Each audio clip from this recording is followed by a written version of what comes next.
But we've got a fantastic panel already for this afternoon. So to my immediate left, and this is not political, by the way, so definitely not normally to my left, is the MP for Chester South and Edinburgh. Am I still allowed to call you a new MP after being in Parliament for years? You would definitely be there longer than very me. Young. We've got Aphra Brandreth MP, MP for Chester South and Edinburgh. Then my direct second left, we've then got Councillor Judith Derbyshire, who's the portfolio holder for housing and homelessness in Westmoreland and Furness Council in Cumbria. And then on my third left, we've got Randall, who is the Head of Business Development at NOCN Group. And I just want to say also a huge thank you to NOCN for sponsoring today as well. Not only have we had some fantastic pastries and some cookies out of this already today, they've also got a huge amount of expertise to bring, particularly to the sprint sessions this afternoon.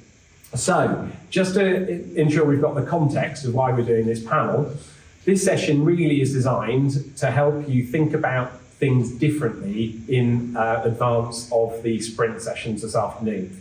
When we're doing these conferences around the country, what we're trying to do is help everybody who's coming along think about solutions to overcome some of the problems that you might have within your local community by bringing together the public sector, the private sector, the third sector together to come out with an end goal of a solution that might make a transformation to your local community in whatever sector that might be. And this afternoon, we'll have three MPs coming over to help us out. Tim, who you've already heard from already at UKAI, will be leading the AI sprint this afternoon. We've got Patrick Hurley, who will be covering the skills sprint in respect of, given his background in Southport. And we've also got Peter Dowd, who will be joining me on a session on building healthy communities and delivering stronger infrastructure as well. And on each of those sessions, your homework between now and the session is really think about what are those problems in your local community. But hopefully what we'll hear from our panelists are some thoughtful ideas about how some of those solutions are ways of making changes within their own local community and inspiring you to think about doing things differently. So if you've got questions towards the end, and I'll be interrupting some of our speakers to bring you guys in. Emily's got a roaming mic around in a minute. I'm just warning Emily now. Then please feel free to interrupt, bring up your questions, bring up your thoughts, and we'd love to hear from you. So we are going to kick off with just some quick questions. And would you mind just grabbing one of the mics? Thank you. So each one of our panelists have got a slightly different perspective, but one of the areas I don't think we have covered in too much detail yet, and you'll see why I'm currently doing this sort of segue going into Judith in a second, Aphra, is really about one of the growing areas of the economy which the Northwest has, which is the defence economy. So Aphra, obviously you're on the select committee for foreign affairs. I appreciate reshuffles have happened this week, but I think you still are on the foreign affairs select committee. So what does the defence industry mean to the Northwest? If you could give us a sense for everybody. Yeah, absolutely. Can you hear me okay with this mic? So first of all, just thank you very much for inviting me to be here today. It's very exciting. I am going to talk about defence. I'm pleased to hear that there's nobody actually in the audience who's in that industry. So whatever I say, probably you're not going to realise whether it's total rubbish or not. But I could have talked about actually, a whole range of different industries. The automotive industry, which is really important in the Northwest. The farming sector, which is really important in my constituency, which is Chester South and Edinburgh. There's really so much potential across the Northwest. But of course, now we are living in a very globally unstable, uncertain world. In 2024, there were more conflicts around the globe than there have been at any time since World War II. And so unfortunately, defence as a sector, as an industry, is becoming more important than ever. And of course, we've seen a number of countries reacting to that. The UK and a number of our NATO allies who are increasing the amount of money that they're spending on defence. It's already actually a really important sector in the UK. It contributes something like between 10 and 15 billion pounds to our GBA each year, and that's just about under kind of 0.5% of our output in the UK. But in the Northwest, it's even more important. Defence, as a region, we are, I think, the third biggest contributor to the UK's defence industry, and what we contribute is more than the Welsh and Scottish defence industries put together, just to put that into context. Loads of jobs, nearly 49,000 jobs. We've got about 128 really important companies. So it's a real opportunity for us to put the Northwest on the map. And of course, there's a big heritage, a long history of defence production in the Northwest. We've got, I think, the oldest shipbuilding company just down the road from here, Cllr. We've got one of the largest shipyards up in Cumbria, but we've also got some really innovative companies like Marine Technology, which is just down the road from me and my neighbouring constituency. So there's just so much opportunity really for this sector and for the Northwest to really capitalise on that. But for me, what it means is it means jobs, it means growth, and it means opportunity for our area. That's really helpful to set the sort of tone in respect of how vibrant the defence economy is in the Northwest. But when you're speaking to government about bringing together all the various different partners, we've got various different sectors here that are all benefiting from that growth. How do you present that sort of coordinated strategy or that coordinated ask to government to bring together defence, advanced manufacturing, the sort of supply chain economy together to sort of coherently ask government for additional investment or whatever into the Northwest?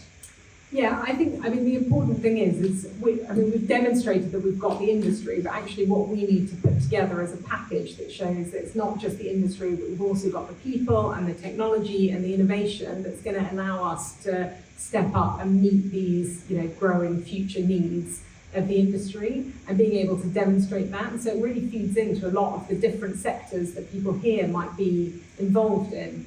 Obviously we've already got some great people working in that sector, but we need to continue to build those skills for the future. We've got world-class universities here in the Northwest, Manchester, Liverpool, but we've also got to make sure that some of our further education colleges are thinking about the skills that are going to be fit for the future. I've got fantastic Reese College, which is in my constituency. It's traditionally a land-based college, but actually they're diversifying, and they're now putting a lot of effort into things like construction and business management. So we need to make sure that the government is really ensuring we've got all of those skills in place so that we can build that workforce for the future, but also that we can retain it here in the Northwest. And just to follow up on that, before I just move over to Judith in a second, but is there a sort of specific ask of government on that skills agenda, or any other areas that you're campaigning on at the moment, Aphra? Well, there is. I mean, obviously skills are vitally important. One of the things I wanted to say is actually that, we're in the Northwest, we are building some of the world's best nuclear submarines, the Dreadnought subs, really complex, amazing, part of the AUKUS security agreement. The US has basically given us the blueprints to build these subs, and because we've got this amazing capability to do these complex things here in the Northwest, we're getting to do it. We're going to be part of essentially keeping the UK safe, NATO safe, and being part of our security in the Indo-Pacific. It's so important. But the problem is, if we want to grow these industries, we've got to get the basics right. And what we don't actually have in some places, especially in my constituency, I'm campaigning on a lot, but in other areas across the Northwest, we don't have some of the basics of connectivity. There are areas where we still don't have access to gigabit broadband, where you can't get a mobile phone signal. I know there were a couple of people in the audience who are involved in those sectors. We've got to ask the government to address that, because how can we expect people to set up businesses, to have investment here, for people to come and work, if you don't have that basic infrastructure? Absolutely, and you obviously represent a rural constituency. It's not something we've necessarily discussed yet, and I know Judith does here too. How many people in the room, urban, rural, how many people here are from a rural community, by chance? So, It's a few people. Urban, obviously, everybody else I would assume, yeah. But can I also say that the connectivity issue isn't just a rural issue? I mean, Chester city centre, you cannot get a good mobile phone signal there. It's not acceptable. I mean, this should be one of our this should be one of our top destination cities in the UK, and you can't use your phone. So yes, it's a rural issue, but it's also an urban issue too. Yeah, I mean, Tim was speaking earlier on about that connectivity piece, and Judith, obviously you're representing a rural community in Cumbria, and we kind of widen it out across the wider Cumbria piece here, because there are obviously coastal communities as well as also rural as well, sharing some of those challenges. So on that connectivity piece, are there sort of things that you're doing in Cumbria to do things differently? There are lots of things going on. Connecting Cumbria are doing a lot of things, but communities are doing it themselves. Alston had a project many years ago to get broadband out to all of the rural areas. But my ward is Greystoke, Oldswater and Dacre. I regard it as the best ward in the area. It includes the Oldswater Valley. I've got some deeply rural parishes. I was at Mongrisdale Parish Council, which is one of the smallest parishes, but a big rural area, on Monday. They were actually discussing connections there. They went and did Barn 4 themselves to get brought connection out to a lot of the rural areas, over to the rural hamlets and villages. But they've got the problem with the mobile mast doesn't work once the electricity goes off. And if we're all going to change from analogue phones to voice over internet protocol, that's not going to work if your phone, the electricity goes off. So how do you then communicate? How do you look after vulnerable people in deep rural areas? How do you run a business? I was going to come back though from other things, because yes, my background is, I trained in forestry a long time ago, worked for the National Trust for a long time in woodland management, and then sort of segued into rural housing, and now I'm doing what I'm doing. So my background is mainly rural, and I've had a steep learning curve, because in the last few years I've had Westmoreland Furnace being created, and it goes from Alston, way up on the Pennines, all the way through Penrith, Kenmore, Central Lake District, and down to Barrow and Walneyland. It's beautiful, it's a great area. But I've been on the steep learning curve, especially to do with Barrow. And Barrow, yes, we've got the Orcus project, we've got BAE, we've also got other Spirit Energy and other companies coming into the area. It's really Barrow Rising is what we're calling it. We've got Team Barrow there to look at all the issues.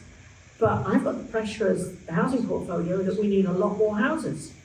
And yes, we're getting houses built and working with Homes England. We've got really good projects like Marina Village, which has been, I'm trying to think of the word, but it's effectively repurposed from a brownfield site, so we're going to be getting a lot more houses on that site.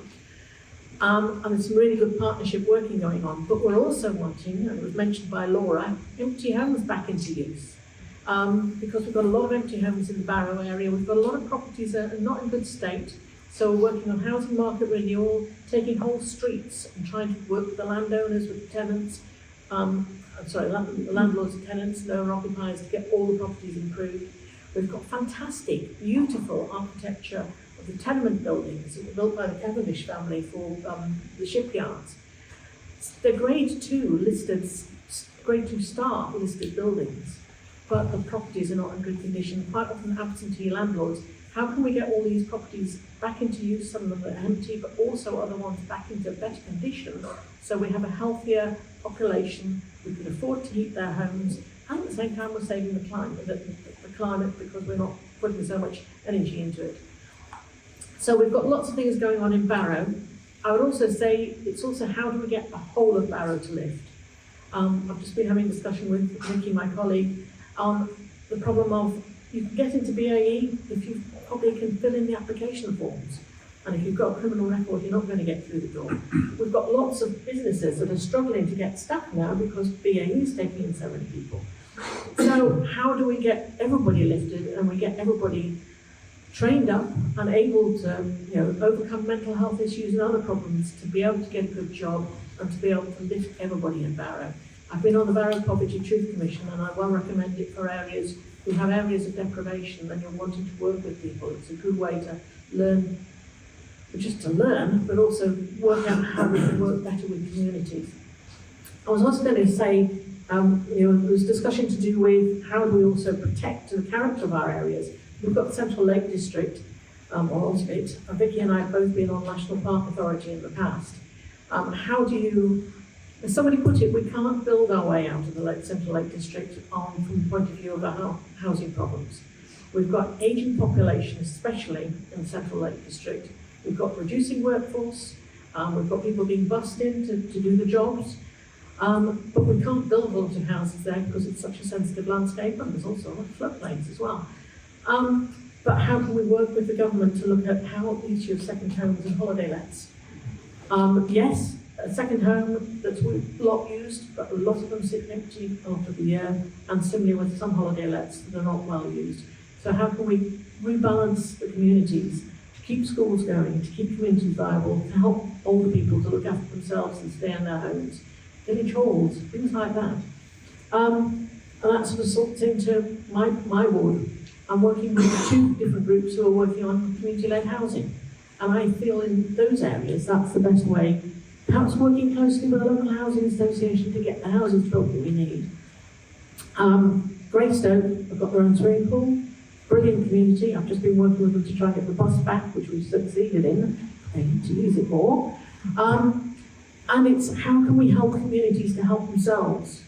Kendal area, there's lots of things going on to do with Kendal Futures and looking at how can they repurpose some areas within the town, perhaps to create high density housing, but within the traditional way of doing things in Kendal, and move other businesses out to the periphery. How can we redo things? And it is that thing of, I believe communities quite often have the solutions, and then how can we connect best with them to get those solutions taken forward? So it's how local authorities can shift to be facilitators, enablers, rather than top down. Does that make sense? No, it really does, and thank you for setting that out. And just while you've both been speaking so far, I mean, just thinking about this through the lens of what we'll be doing on the sprint this afternoon, how do you end up creating those healthy homes, where those homes are built, how the connectivity of those homes are going to end up generating the growth that's necessary to create the jobs, etc., is something we probably need to think about. And we're going to hand over to Laura in a second on the skills front, but just while we've got you, Judith, on the sort of specifics, I know we're in devolution discussions at the moment across the whole of the country, and you know, we're sort of hearing from Ministry of Housing that there's going to be a rethink in some areas of the devolution plans now that there's a new Secretary of State and both Ange and Jim have left office. So there's going to need to be a sort of rethink, particularly now as the government's putting through its devolution and English communities bill. Are there specific asks that you've got from a different type of community, the one we've heard so far from, in respect to that devolution agenda that might help you unlock some of the opportunities that devolution may or may not bring? Notice the sigh in my voice. Vicky and I have spent the last couple of days discussing devolution amongst the cabinet and wider, and we're going around in circles at the moment. It is an interesting challenge. But yes, for me, the transport issue in Cumbria is such a big issue. My ward has the A66 going through it. At one end you've got Penrith, where we have got workforce.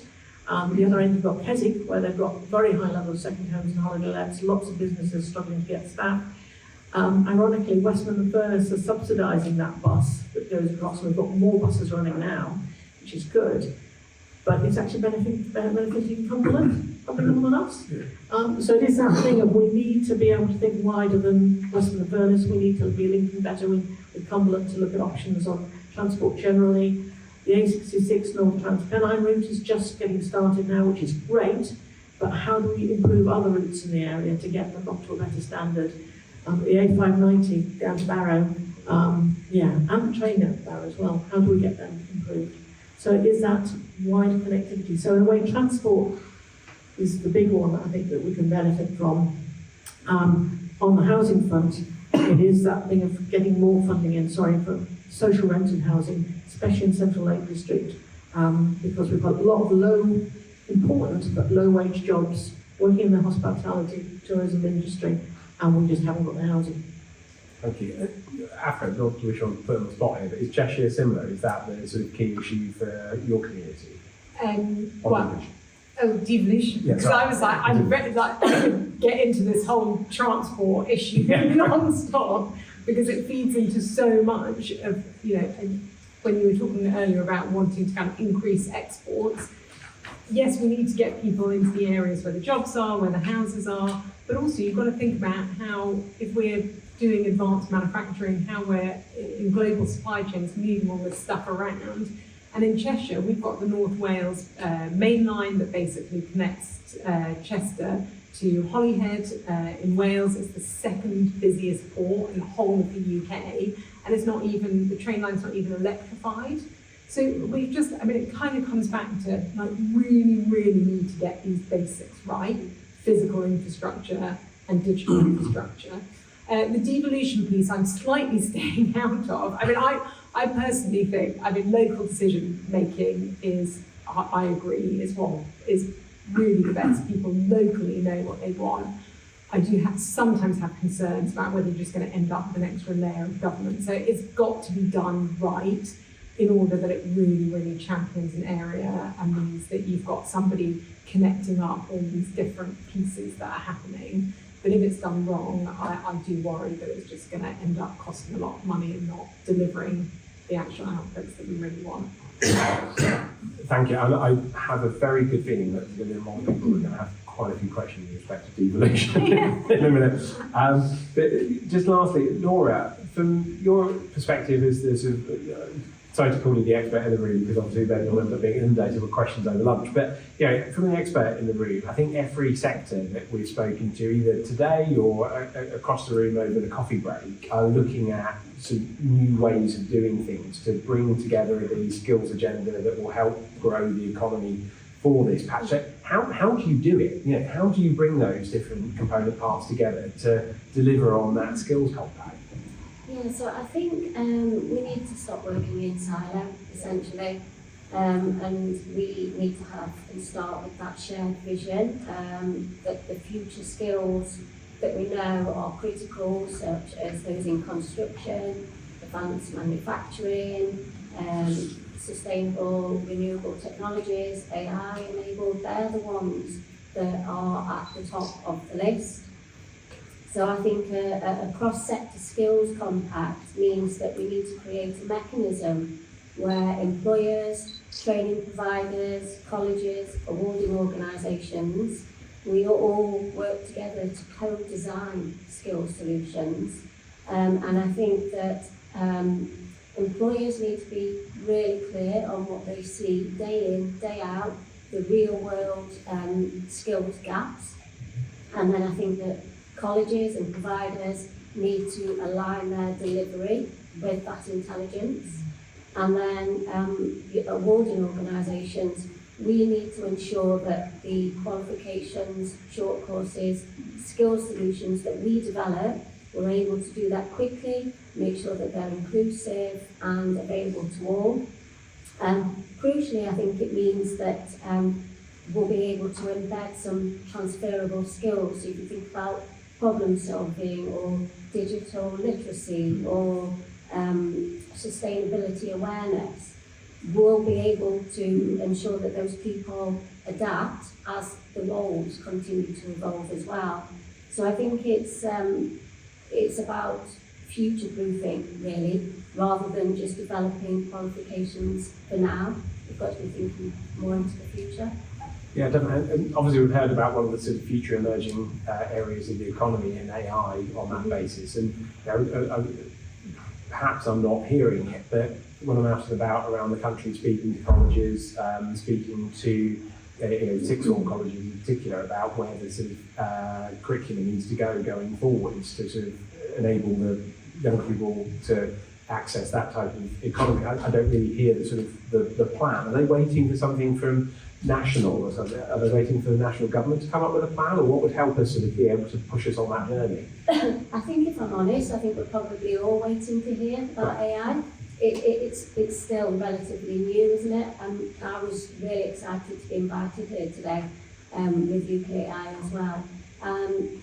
Colleges and schools are using it, but there is also still a fear. I think there's quite a fear of risk in terms of how that's going to be used and whether it will be abused. So we just need some clear pathways, I think, with that.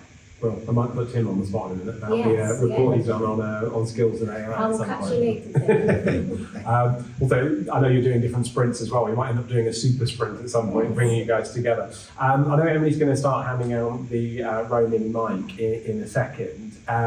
But from people in the room's perspective, just like a show of hands, are you getting a sense that you're hearing on the skills agenda what the government's plan is and how that could really make a difference to growing the economy in the Northwest? So who's clear on what the government's plan is? Hands for yes in respect of skills in the Northwest. Well, ish, an ish. Shall we put it in a maybe clause then? So we've got a no one's knowledgeable. So we've got an ish. Anybody else with an ish? 2 or 3, great. Anyone with a yes, absolutely clear on what the plan is? No, right. So basically, there's no. So there's a lot of work the government needs to do in order to communicate that too. So I'm already spotting a few people around the room who probably will want to come in, because I know there'll be some that want to talk about housing and some of the utilities issues in respect of the floodplain area. There's some in respect of transport and connectivity. There'll be others in respect of AI and technology, manufacturing. So I'm going to multitask here and handing over this roaming mic to anyone. Who would like to come in first, a question or a sort of solution over to the rest of the panel? Gentleman in the front. Could you just say who you are and where you're from? That'd be great. Of course. My name's Andrew Brown. I'm from Southport. I run a community website called Stand Up for Southport. Very interested to hear from 3 of you today. One thing that you mentioned was about Cumbria and the fantastic opportunities there in Southport. I took a great picture this week standing on Southport Beach and looking across. You can see St Anne's Pier, Blackpool Tower, and the mountains of Cumbria in the background. This summer, Southport Lifeboat have been out and rescued a number of people who've tried to walk across from Southport Beach over to the other side, and they get rescued. So that's how close it is, and that's how connected we feel to the Lancashire and Cumbria coastline. If I tried to get a train, public transport up to Cumbria, or even to Preston, or Ormskirk, we can't. I mean, sitting next to a gentleman from South Ribble and just reconnecting the Burscope curves and having that. It's great, interesting here to see Rotherham talking about fantastic links between Liverpool and Manchester, Liverpool and Cheshire, but sometimes going north. And I think if you could connect Cumbria better with Merseyside, the Liverpool region, the opportunity for everybody would be magnificent, and just sustainable rail travel would be fantastic. And the second question I've got, very interested to hear about you repurposing properties in Barrow and some of the listed properties. Southport, we've got amazing stock of Victorian properties, which I speak to one investor this week who's turning Victorian property on Lord Street into a climbing centre, which is an amazing thing to do. But he said it was supposed to open last year. He's still working on it because he can't find a skilled labour. He said he lives in Pakistan and France. If he wants a line plasterer, tradespeople person, there's lots available. He said in this country there's so few skilled, and we've got so many heritage assets and great buildings that instead of building new builds, we can repurpose and make them into amazing things, but having the skills to do that. Thank you. I know you want to come in on this point, so. Somebody I was having a conversation earlier with to do with the Morecambe Bay barrage and tidal power. I was saying that I've been in there was a Lib Dem event at Liverpool a couple of years ago, and somebody was saying the range of movement of the water, we should be using that power and taking advantage of it in some way, perhaps not a barrage, but that would get the connection length. But sorry, I'm going to make a criticism of governments generally, short-termism, but government, we don't have that long-term, we could do this. And seeing what places in Japan and other places have been doing, we seem to fail to have that vision. It'd be interesting to see. Sorry, what was the second question? She says? It's just about repurposing historic properties and yes. Great opportunity to make them Yeah. really thrive. I live in a Grade 2 listed building. They expect probably the modern extension is 1739. And it is that problem of not knowing how to do improvements to it. And then, yes, difficulty getting suitable line plaster and things like that, and getting the workforce. And it's also, we've got the problem down at the Steamer Street and other places in Barrow, where we've got these fantastic tenement buildings. They're ground floor, first floor, second floors, very high buildings, but you've got different ownerships at different levels and different flats. And as I say, some of the absentee landlords don't even know that they own those properties. And it's then trying to get people to work together to get improvements done to them, when you can see bricks loose, windows boarded up, and people are living in these buildings in not a good state. It's not good for the health of our nation. It's not good for preventing climate change, and people struggling with poverty because they can't afford to heat the properties. So it is that thing of Historic England are involved, it's part of the Team Barrow projects, but it's housing market renewal. How do we use the properties we've already got and make them better for people to live in, rather than knocking down everything and rebuilding, which is not good from the point of view of concrete and carbon footprints. So yeah, it's how we make the best use of what we've already got, including second homes and holiday lets.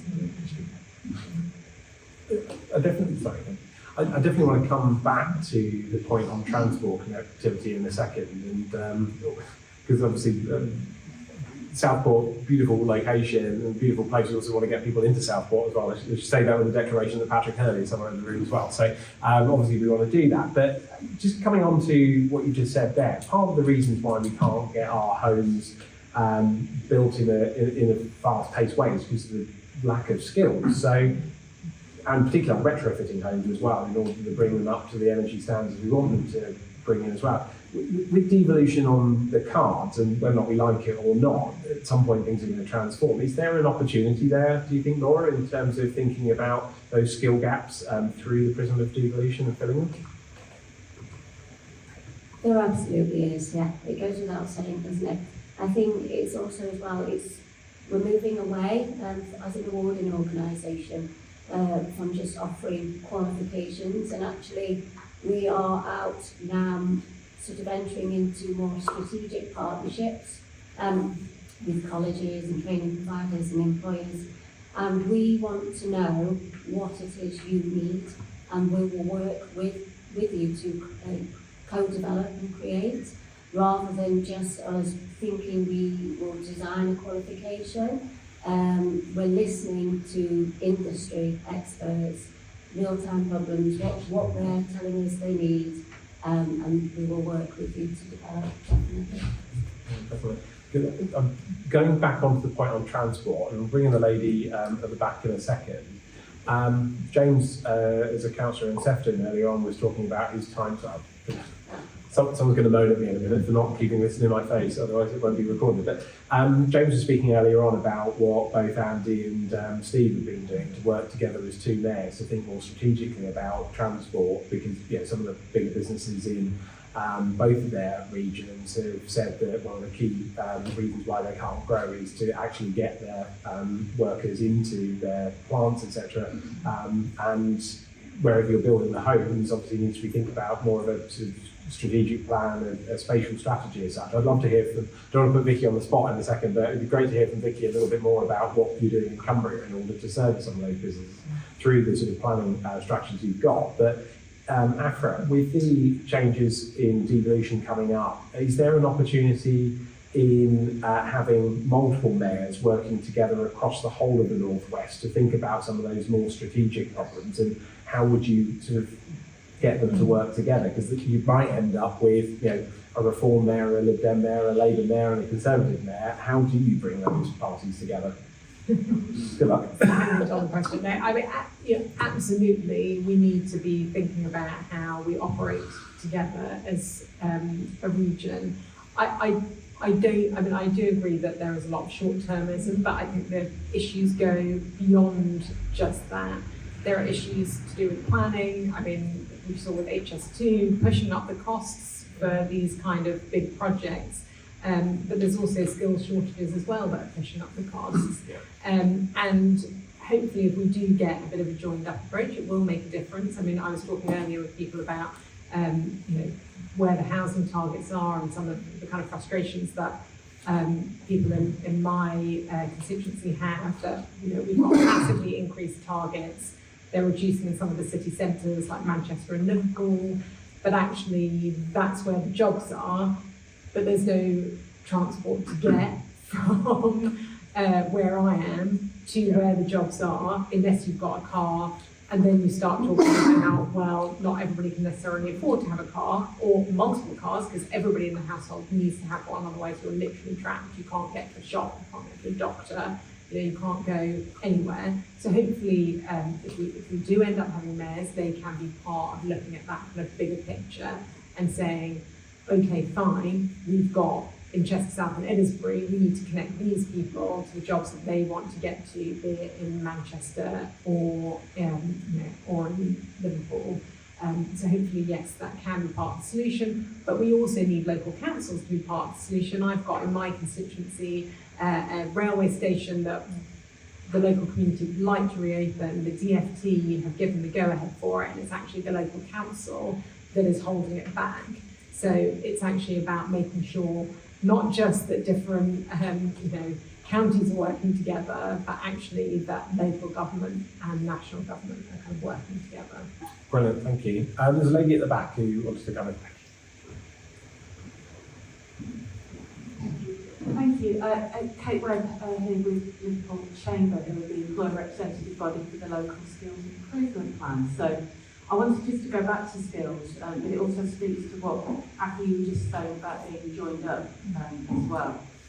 I think the first thing about skills is the proper definition, because when employers say skills, they mean people, and when colleges and training providers say skills, they mean qualifications.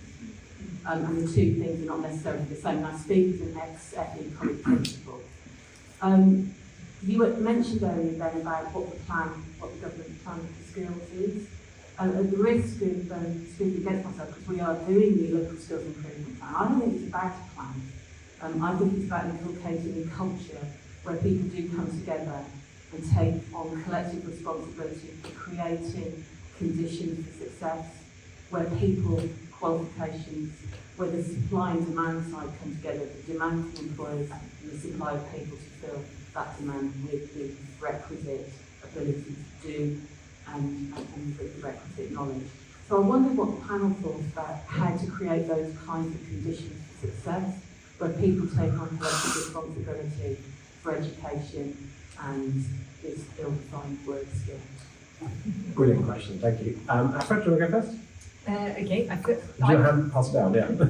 I definitely feel I've got a better expert on skills on the panel. So this is my kind of, some of my non-expert thinking on it is also, it's about getting our kids and young people to think about all the different opportunities that are out there and to be excited about whatever those opportunities are.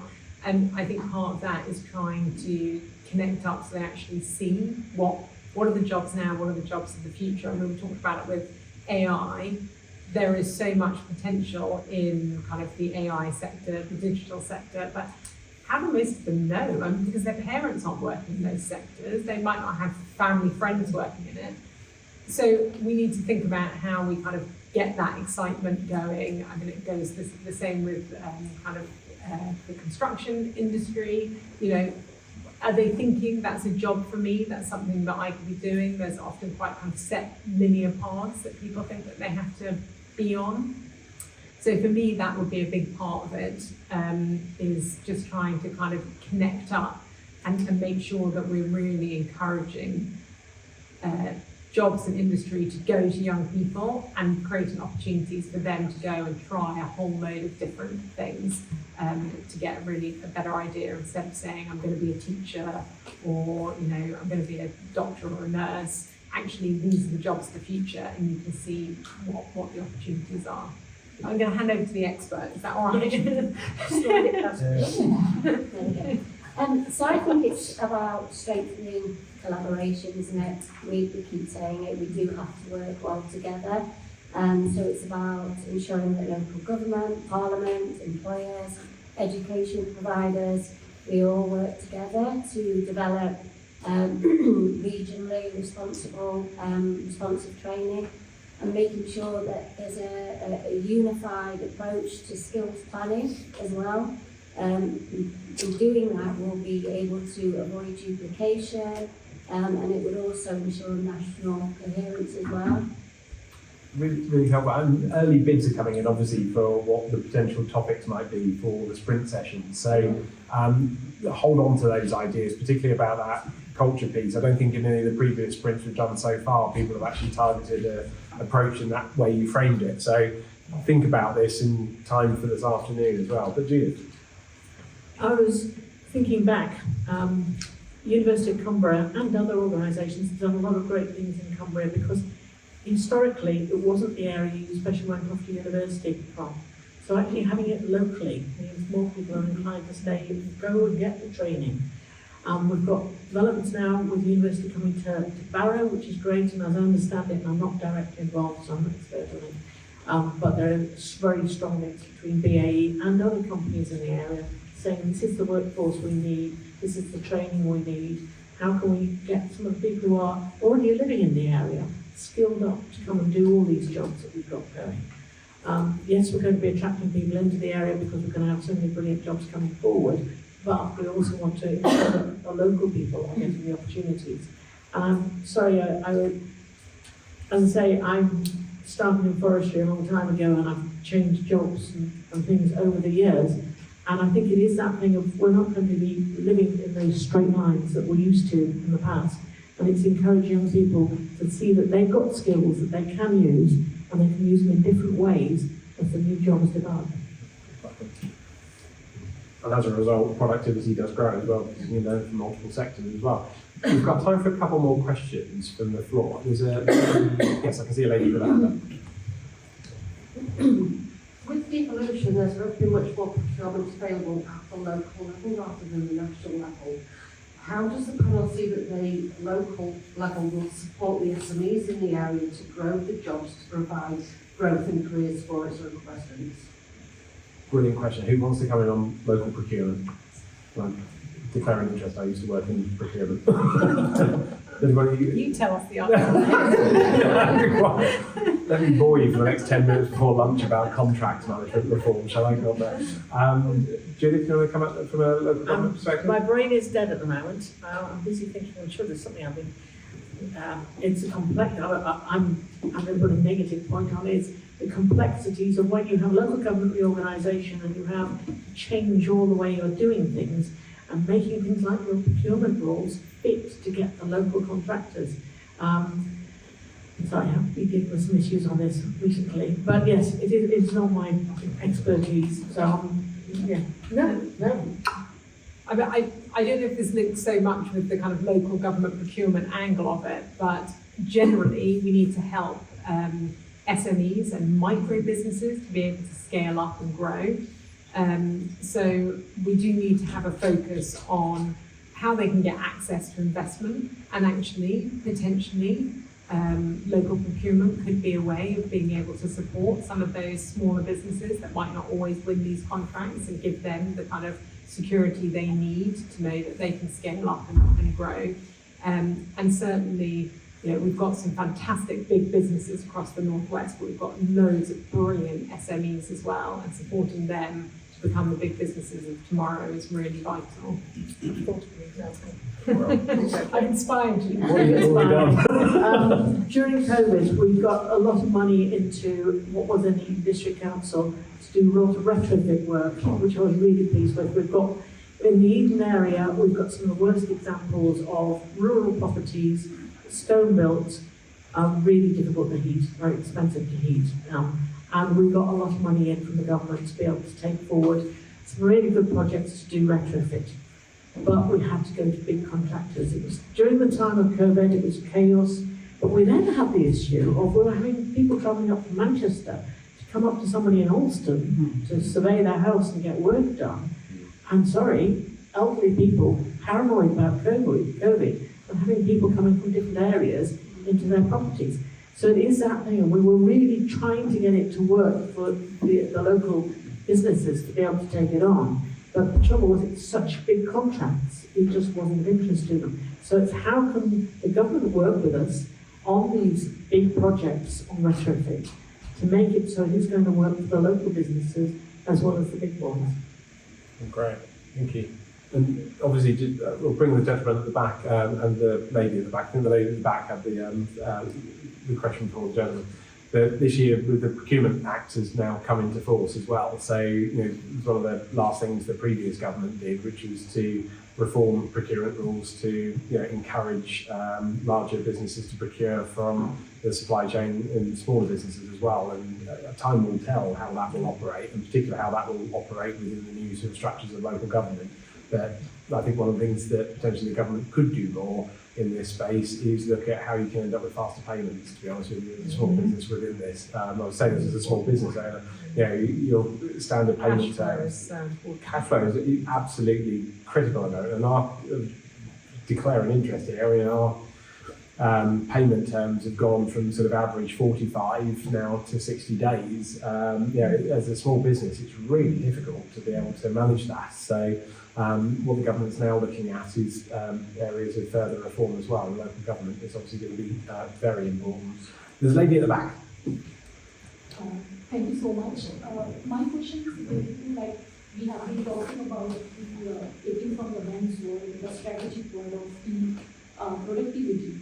If we look at the productivity index and see the gap in the required skills and the employability, so we just don't want to employ people, we want to also look at the, in principle, the GVA index, which is on the, what is the gross value it is going to be added into the economy by employing, by providing the skills to the right set of people. So with the right from the government, the concentration of funding, as well as, you know, not having the right kind of funding for the HE sector, how do you see that we can fulfill that gap, which will actually add value into the economy, which is going to be very larger according to the recent report of the productivity index in the Northwest region? If the government work on the skills, employability, not just on the employability, more on the skill, it will add at least minimum 70 billion pounds to the economy. And we are lacking right now, compared to the London, it's 10% down. So how we are going to bridge that gap? Brilliant. And I should have said earlier on that every session today is going to be covered in a report as well. So if you've got some references to some of those sort of figures as well, do send them through to us because we'll circulate that out. Has anyone got any thoughts on that particular point? I'll make a very, I think you make a really, really important point. The issue is that the government is not very good at picking and identifying what skills they should be investing in or what areas and actually that really isn't what government should be doing. That is for you know, businesses to be able to kind of come and say, this is what we need, these are the areas, and for, you know, them to be able to lead that, and then the government to be able to be flexible and responsive to be able to deliver on that. One of the points that I tried to make earlier was also about retention of our fantastic people in the Northwest. We've got some fantastic universities and colleges, but actually we need to make sure that when they've got those skills, they're not just going and taking them down to London and to other parts of the country. So that offer is about more than just giving people the skills. It's saying this is a great place to be, look at these fantastic companies we've got, but also look at the fantastic homes you can live in, you know, the great transport to go to some of the different places. So it all needs to fit together, and the skills is just one piece of that, but a lot of that has to come from the businesses themselves. I was going to say in Curia, it's a big issue trying to retain a lot of our young people. It's what you're saying there, to do with skills, to do with jobs, to do with having suitable housing, but it's also linked with culture, and it's the whole thing of I don't want to stay here because it's boring. So the generalism, but you know, I do hear that from a lot of our young people when you're speaking to school kids. It's really boring. We want to go elsewhere. And sometimes they will go elsewhere to university, but then it's how do we get them back again? And it's that difficulty of how do we, yeah. Don't think I've much to add to that. Thank you, Noel. I did say we want to cover a bit of planning, and I do want to bring the next panel together just to set out the agendas for this afternoon. So I'm going to put Patrick and Tim on warning that, sorry, we're going over by 5 minutes. I hope you don't mind.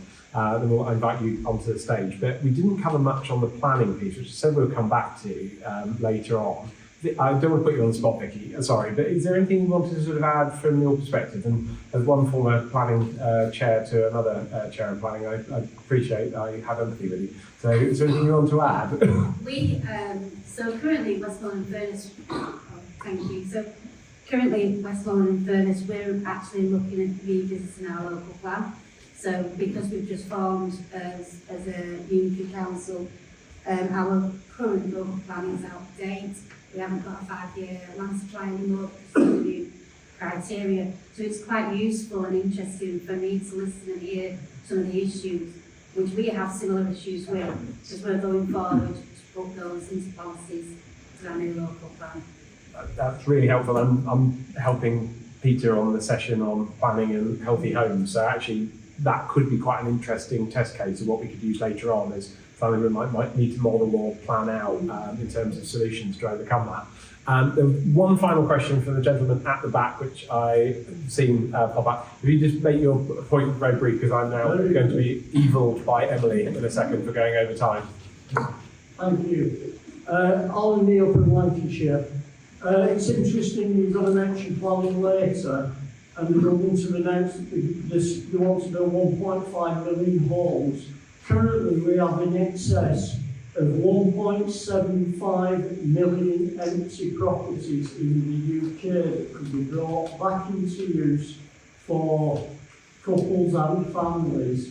It seems terribly destructive and not kind to the environment to go around knocking everything down. We've just taken, one of our organisations has just taken over 40 former office blocks in Manchester that are now being converted into nearly 4,000 homes. Thank you. Well, thank you. Sorry, I've got one in front of me. Do you want to come in on that, Judith? I'm very pleased at Westmoreland and Furness because we've just employed three more people to work on empty homes. But it's a big issue in parts of our area. But I remember going to an empty homes network event many years ago. I think they've changed their name. But the discussion was that quite often every empty home is empty for a different reason. And it's very complex. It's to do with sometimes people's emotions. That was my mother's home and I don't want to sell it, I don't want to think. But yet it's sitting there and a family could be living in it and enjoying life.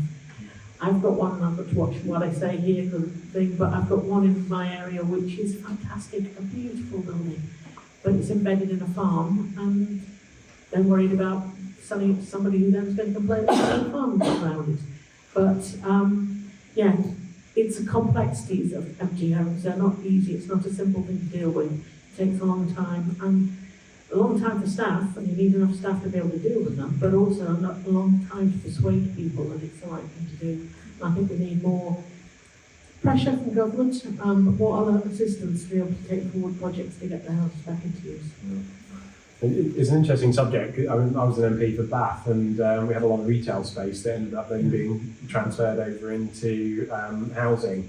And then the businesses came back afterwards when the economy picked up and said, well, where are we going to have our businesses? So therefore, you've got this sort of awkward situation whereby it feels like businesses are turfing out really vulnerable families out of these homes. So it's a really complex question, but absolutely, I will take that on board for the session in the afternoon to start thinking about where we go next. So I just want to say thank you so much. I know some of you got to go back to do your constituency work and all the rest today. So huge thank you for giving up your time. So if you can give put your hands together for our panellists.